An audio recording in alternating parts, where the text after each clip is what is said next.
Last episode में हमने देखा कि टेंजू उस जगह से जाने वाला था, मगर तभी वो रुक जाता है क्योंकि उसे एक लड़की दिखाई देती है। इस लड़की के पीछे बर्फीला दानू लगा होता है और टेंजू उसकी हेल्प करने की कोशिश करता है। अब ये लड़की उससे कहती है कि ये काफी ज्यादा पावरफुल है, इसलिए तुम यहाँ से चले जाओ, तुम्हें मेरी हेल्प करने की जरूरत नहीं है क्योंकि तुम खुद भी मुश्किल में फंस जाओगे। मगर टेंजू इन सब बातों से डरने वाला नहीं था और उस लड़की को बचाने के लिए निकल जाता है। वहीं लड़की के सामने एक बर्फीली खाई आ जाती है और वो उसमें गिरने वाली होती है, जबकि पीछे बर्फीला दानू उसके होता है। अब इससे पहले कि लड़की उसमें गिर जाती, टेंजू वहां पहुंच जाता है उसकी हेल्प करने के लिए। वो आकर बर्फीले दानों के अटैक को रोक देता है, मगर ज्यादा देर के लिए वो इस अटैक को रोक नहीं सकता था, इसलिए वो लड़की से कहता है कि तुम यहाँ से चली जाओ, क्योंकि अगर वो यहाँ से ना गई तो ये दोनों ही मारे जाएंगे। अब ये लड़की वहाँ से जा नहीं रही होती क्योंकि वो इस तरह से टेंजू को अकेला छोड़कर नहीं जा सकती थी, मगर क्योंकि टेंजू उसे बार बार इंसिस्ट कर रहा था, इसलिए उसे वहाँ से जाना ही पड़ा। अब ये बर्फीला दानव टेंजू पर अटैक करने लगता है, मगर तभी टेंजू का बर्ड आकर उसे बचा लेता है और टेंजू इस सब से बचकर लड़की के पास वापस आ जाता है। दूसरी तरफ टेंजू का बर्ड उस दांतों को रोकने की पूरी कोशिश कर रहा होता है, मगर वो दांत इतना ज्यादा स्ट्रॉन्ग था और इतना पावरफुल था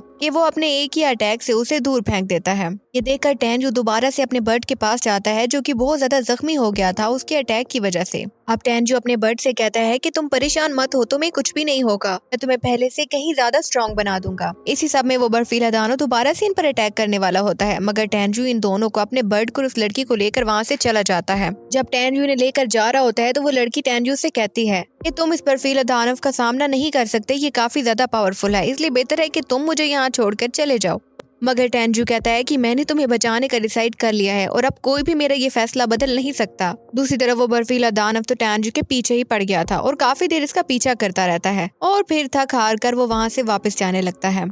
अब रास्ता बहुत लंबा था और टेंजू उस लड़की की हेल्प करता है मंजिल तक पहुंचने के लिए, मगर तभी उसे महसूस होता है जैसे कोई इंसान है जो कि उसका पीछा कर रहा है। असल में वही पॉइजन वाला आदमी, उसने अपना एक आदमी इसके पीछे लगा दिया था, टेंजू के पीछे। इसलिए वो अब उस लड़की को वहाँ से अकेले जाने के लिए कहता है ताकि उसे कोई नुकसान न पहुँचाए। अब ये लड़की जाने से पहले टेंजू से उसका नाम पूछती है और उसे अपना नाम सियाओ बताती है। यहाँ हमें ये भी पता चलता है कि ये लड़की टेंजू की सीनियर है। इसके बाद टेंजू वहाँ से अकेला आगे बढ़ने लगता है। तभी हम देखते हैं कि वहाँ पर ये टैंक के आदमी भी आ गए थे और उसके आदमी कहते हैं कि इसे तो हम ही देख लेंगे, मगर वो इनकी बातों में नहीं आता और वो कहता है कि इसके लिए मुझे खुद भी सामना करना पड़ेगा, क्योंकि जितनी जल्दी टेंजू 8वें लेवल पर आया है ये इतना आसान काम नहीं है, इसमें कम से कम 3 महीने तो लगते ही लगते हैं।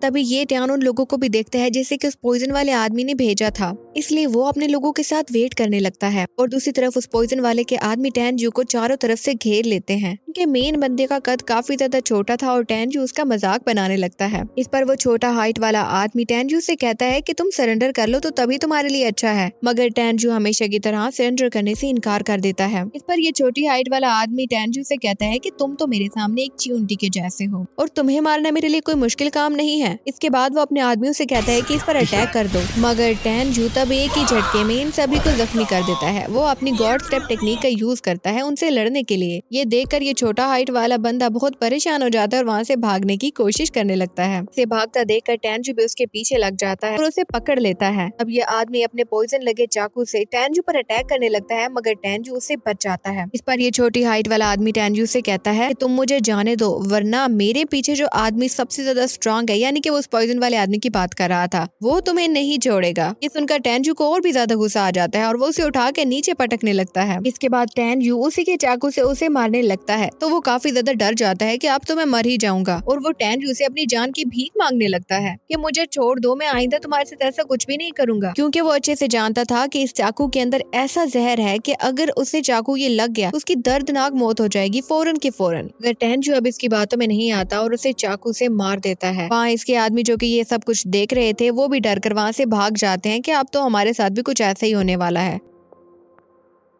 उसी तरफ ये टैंक भी अब बाहर आ जाता है टेंजू को मारने के लिए और टेंजू से देखकर काफी हैरान हो जाता है और वो सोच रहा था कि ये सभी मेरे दुश्मन बने हुए हैं। ये टैंक कहता है कि तुमने लिंगजू के भाई को मारा है और बहुत बड़ी गलती कर दी है, इसलिए अब तुम मरने के लिए तैयार हो जाओ। लिंगजू असल में वो आदमी है जिसे कि टेंजू ने पिछली एपिसोड में सीक्रेट प्लेस में मारा था। अब ली टैंक टेंजू पर अटैक करने के लिए आगे बढ़ता है, मगर टेंजू काफी ज्यादा चालाक और बहुत ज्यादा पावरफुल था। वो अपनी गार्ड आई टेक्निक का यूज करता है और उन सभी लोगों को अपने कंट्रोल में कर लेता है। उसके आदमी को अपने कंट्रोल में करने के बाद टेंजू ली टैंक पर अटैक करता है और उसके चेहरे को जख्मी कर देता है। ये देखकर ली टैंक काफी ज्यादा गुस्से में आ जाता है और अब वो अपनी ड्रैगन बॉडी में आ गया था ताकि टेंजू को मार सके। यहाँ टेंजू भी समझ गया था कि ली टैंक काफी ज्यादा पावरफुल है और इससे बचना इसके लिए मुश्किल हो जाता है। मगर वो हिम्मत नहीं हारता और उसके हर अटैक का सामना करने लगता है। टेंजू को इस तरह से लड़ता देखकर ली टैंग खुद भी हैरान हो जाता है, क्योंकि उसने पिछले सभी सालों में टेंजू के जैसा ताकतवर नहीं देखा। अब ली टैंग दोबारा से टेंजू पर अटैक करने के लिए जाता है। ये दोनों अपनी अपनी तलवारें निकाल लेते हैं और दोनों एक दूसरे से लड़ने लगते हैं। दोनों की लड़ाई में ली टैंग टेंजू को अच्छा खासा जख्मी कर देता है और तो और वो अपनी चालाकी से टेंजू की तलवार भी छीन लेता है और उसे मारने ही वाला होता है। तभी सियाओ वहाँ पर आ जाती है, आकर ली टैंग के इस अटैक को रोक कर उसे वहाँ से चले जाने का कहती है। सियाओ को देखकर ली टैंग बिल्कुल खामोश हो जाता है और वहाँ से जाने की सोचने लगता है। ये देखकर टेंजू को भी पता चल जाता है कि सियाओ काफी ज्यादा पावरफुल है और इसीलिए तो वो दूसरा आदमी बिल्कुल खामोश हो गया है सियाओ को देखकर। टैंग इस लड़की से कहता है कि तुम रास्ते से हट जाओ, मगर वो नहीं हटती। इस पर ली टैंग कहता है कि ठीक है, मैं चला जाता हूँ, मगर एक बात याद रखना, मैं तुमसे डरा नहीं हूँ, बल्कि ये बात है कि लिंगचू तुम्हारी इज्जत करता है और इसलिए मैं नहीं चाहता कि अब इस लड़ाई के बीच तुम आओ। इसके बाद ये लड़की टेंजू को लेके वहाँ से जाने वाली होती है, तो पीछे से ली टैंग टेंजू से कहता है कि अगली बार जब हमारा सामना होगा तो मैं तुम्हें जिंदा नहीं छोड़ूंगा। ये सुनकर टेंजू को भी काफी ज्यादा गुस्सा आ जाता है और वो उससे कहता है कि तुम इतने बड़े बनते हो तो ठीक है, तुम मेरे साथ डेथ फाइट करो। तो उसे बताता है कि 3 माह के बाद हम दोनों डेथ फाइट करेंगे। अगर ये सुनकर ली टैंग कहता है कि इन 3 माह के अंदर तुम 9th लेवल पे पहुंच जाओगे, ये तो मुझे यकीन है, और तब मैं तुम्हारा सामना नहीं कर पाऊंगा, लेकिन अगर तुम में हिम्मत है तो यही चैलेंज मेरे से 1 माह के बाद करो, 3 माह के बाद क्यों? ये सुनकर सियाओ टेंजू से कहती है कि तुम्हें कोई जरूरत नहीं है इसका ये चैलेंज एक्सेप्ट करने की, मगर टेंजू इसके चैलेंज को एक्सेप्ट कर लेता है और साथ ही साथ उससे कहता है 1 माह तक तुम्हें मुझे प्रोटेक्ट करना होगा लिंगयू से। उसके बाद टेंजू उस लड़की के साथ वहाँ से चला जाता है। रास्ते में वो लड़की टेंजू के जख्मों पर अपना कपड़ा बांधती है और टेंजू से कहती है कि तुम्हें इस तरह से डेथ फाइट के लिए ली टैंग को चैलेंज नहीं करना चाहिए था, मगर टेंजू कहता है कि तुम्हें परेशान होने की जरूरत नहीं है, एंड पे जीतूंगा तो मैं ही। इसके बाद टेंजू उस लड़की से उसका रैंक पूछता है। उसे लगता है कि शायद इसका रैंक 30 होगा, मगर वो लड़की कहती है कि तुम्हें लग रहा है मेरा रैंक 30 है, अरे 30 रैंक का स्टूडेंट तो मेरे सामने कुछ भी नहीं है, मैं बहुत ज्यादा पावरफुल हूँ। ये सुनकर टेंजू काफी ज्यादा हैरान हो जाता है और उससे कहता है कि अच्छा मुझे ये बताओ कि तुम महंगाई से कितनी ज्यादा पावरफुल हो। इस पर वो लड़की कहती है कि महंगाई तो मेरे सामने कुछ भी नहीं है।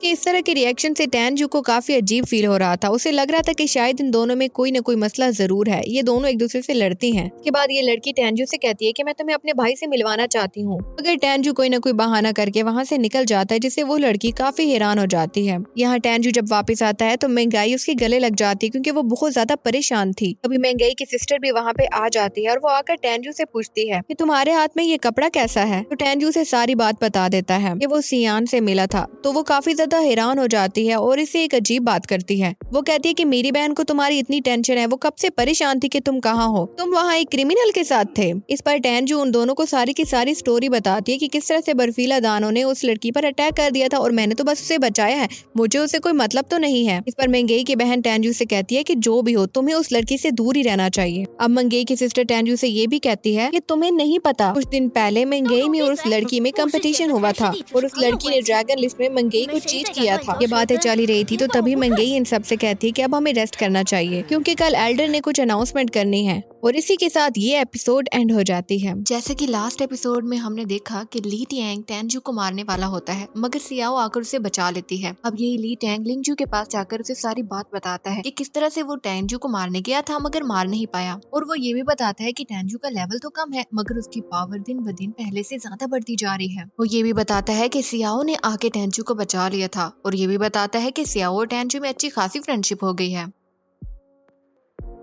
ये सुनकर लिंगजू को काफी ज्यादा गुस्सा हो जाता है। ये सुनकर लिंगजू को काफी ज्यादा गुस्सा आ जाता है और वो टैंग से कहता है कि तुम किसी भी हाल में टेंजू को मार कर मेरे पास वापस आना। इस पर ली टैंग कहता है कि हाँ, मेरा डेथ चैलेंज हुआ है उसके साथ और इसी में मैं उसको मार भी दूंगा। ये सुनकर लिंगजू उसकी बात मान लेता है और कहता है कि ठीक है, पर तुम्हें उसे मारना जरूरी है। अब ली टैंग उसे उस पॉइजन वाले आदमी के बारे में भी बताता है कि उसने भी टेंजू को मारने के लिए अपने आदमी भेजे हुए थे। और वो बताता है कि उसने मंगेई को टेंजू के साथ देखा है, जबकि वो पॉइजन वाला आदमी तो मंगेई को हासिल करना चाहता है और इसीलिए वो अब टेंजू को मारना चाहता है। इसी तरफ उस पॉइजन वाले के पास उसका आदमी आ गया था जो कि टेंजू को मारने गया था। ये पॉइजन वाला आदमी उसी को गुस्सा कर रहा होता है कि तुमने उसे मारा क्यों। तो वो कहता है मैं क्या करूं, तो मेरे अंदर पॉइजन भी चली गई है, मुझे बचाओ इस पॉइजन से। मगर ये आदमी उसकी बिल्कुल भी हेल्प नहीं करता, क्योंकि वो काफी ज्यादा गुस्से में था। दूसरी तरफ हमें कुछ स्टूडेंट्स को दिखाया जाता है जो कि ग्रेट एल्डर की अनाउंसमेंट को सुनने के लिए आए हुए हैं। वहाँ टेंजू और मंगेई भी आ जाते हैं। अब ग्रेट एल्डर बताते हैं कि 1 महीने के बाद यहाँ पे क्वालिफाइंग मैच होने वाला है। इसके लिए सभी स्टूडेंट्स का ड्रैगन लिस्ट में होना जरूरी है। ड्रैगन लिस्ट में आने के लिए आप लोगों को अपने ओपोनेंट को चैलेंज करना होगा। अगर आप लोग जीत जाएंगे तो आपको ड्रैगन लिस्ट मिल जाएगी। के बाद 2 महीने गुजरने के बाद यहाँ पे ट्रायल होगा और जो कोई भी जीतेगा उसे गिफ्ट मिलेगा सेक्ट की तरफ से। अब ये एल्डर वहाँ से चला जाता है और टेंजू भी कहता है कि मुझे भी प्रैक्टिस करनी है तो मैं भी जा रहा हूँ। मगर टेंजू जख्मी था और मेंगई इस बारे में परेशान थी और वो उससे कहती है कि तुम मेरे साथ चलो,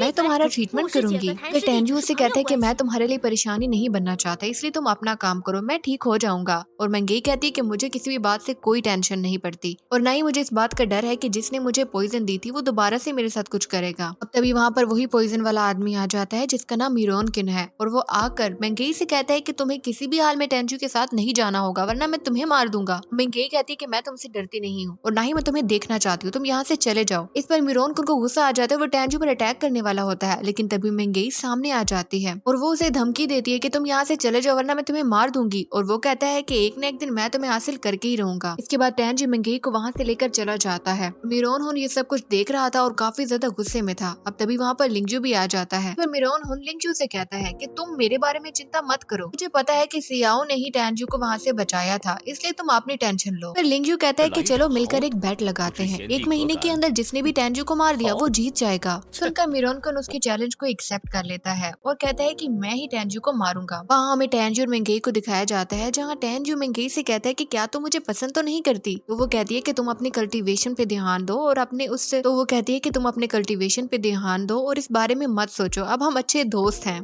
टेंजू मेंगई से ये भी पूछता है कि यहाँ पर कोई हाई ग्रेड तलवार मिलेगी मुझे। वो कहती है कि उस तलवार को यूज करने के लिए एक इंसान का फीटल सोल रिंग पे पहुंचना बहुत जरूरी है और तुम तो अभी आउटर गेट में हो जहाँ पर हमें सिर्फ और सिर्फ लो ग्रेड तलवार मिलेगी। टेंजू कहता है कि मैं कल्टीवेशन और मेडिटेशन करना चाहता हूँ, तो क्या तुम मुझे कोई लो ग्रेड तलवार ही लाकर दे सकती हो। एक सीन में हमें टेंजू को दिखाया जाता है जो कल्टीवेशन कर रहा होता है और तभी मेंगई उसके लिए कुछ चीजें लेके आती है, मगर क्योंकि टेंजू कल्टीवेशन कर रहा होता है इसलिए वो इसे डिस्टर्ब नहीं करना चाहती और वो वहाँ से जाने लगती है। इस पर टेंजू उसे रोक लेता है और उस पर उसकी लाई गई पिल्स के बारे में पूछने लगता है। मेंगई बताती है कि ये हाई कल्टीवेशन वाली फीटल पिल्स हैं और ये तुम्हारी कल्टीवेशन के लेवल को 20% तक ज्यादा बढ़ा देंगी। पर टेंजू कहता है कि मेरी कल्टीवेशन स्पीड तो एक आम इंसान से ज्यादा है, तो मुझे इसकी जरूरत नहीं है, इसे तुम अपने लिए इस्तेमाल कर सकती हो। मेंगई उसे इस सेक्ट के बारे में बताने लगती है कि यहाँ पर 3 गॉड हैं, में से के इविल गॉड इस सेक्ट को तबाह भी करना चाहता था। पर टेंजू को समझ नहीं आती कि वो इसे तबाह क्यों करना चाहता था और तभी उसे ऐसा लगता है ये बात उसके पिछले जन्म से जुड़ी हुई है। इसके बाद टेंजू मेंगई से पूछता है कि क्या कोई जानता है कि वो इविल गॉड जिन्होंने कि यहाँ पे लड़ाई की थी उनके साथ सामने कौन थे,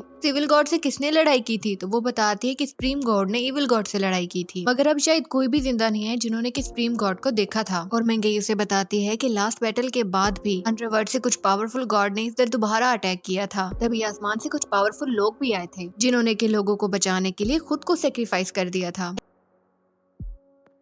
टेंजू उससे उन आदमी के बारे में पूछता है तो वो कहती है कि उन्हें ड्रैगन डेमन कहा जाता था। सुनकर टेंजू काफी ज्यादा परेशान हो जाता है क्योंकि ये लोग तो असल में ह्यूमन के सबसे लोयल आदमी थे और टेंजू को बिल्कुल भी यकीन नहीं होता कि ये लोग अब मर चुके हैं, इसलिए वो सोचता है कि वो इस रिस्ट्रिक्टेड एरिया में जाएगा, सारी की सारी सच्चाई को मालूम करेगा। दूसरी तरफ हमें सियाओ को दिखाया जाता है जो अपने भाई के साथ होती है और उसे बता रही होती है कि टेंजू ने उसकी जान बचाई है। उसे कहती है कि मैं टेंजू का शुक्रिया अदा करना चाहती हूँ, उसका एहसान चुकाना चाहती हूँ। इसका भाई ये सब बातें सुनकर काफी ज्यादा खुश था कि मेरी बहन की जान तो बच गई। तभी एक आदमी इनके पास आता है और उन्हें बताता है कि आपकी एक आंटी आपसे मिलने आई हैं। अब जैसे ही सियाओ का भाई उनसे मिलने के लिए जाता है तो पीछे वहाँ पर लिंगजू आ जाता है, मगर सियाओ तो उससे बात ही नहीं करना चाहती है और वो उससे कहती है कि तुम यहाँ से चले जाओ। इस पर लिंगजू कहता है कि टेंजू ने मेरे आदमी को मारा था और मैं इसी बारे में डिस्कस करने आया था, मगर तुम तो मुझसे बात ही नहीं कर रही और अब मुझे लगता है कि मुझे खुद ही टेंजू का कुछ न कुछ करना पड़ेगा। ये सुनकर सियाओ काफी ज्यादा परेशान हो जाती है और भागकर लिंगजू के पास आती है और उससे कहती है कि प्लीज तुम उसे कुछ मत करना, वो मेरा दोस्त है। दूसरी तरफ सियाओ का भाई अपनी आंटी से मिलता है और उनसे पूछता है कि क्या हो, आप इतनी परेशान क्यों है, सब ठीक तो है। तो वो बताती हैं कि तुम्हारी पूरी फैमिली मर चुकी है। सुनकर सियाओ का भाई बहुत ज्यादा दुखी हो जाता है, उसे यकीन ही नहीं होता कि ऐसा कैसे हो सकता है।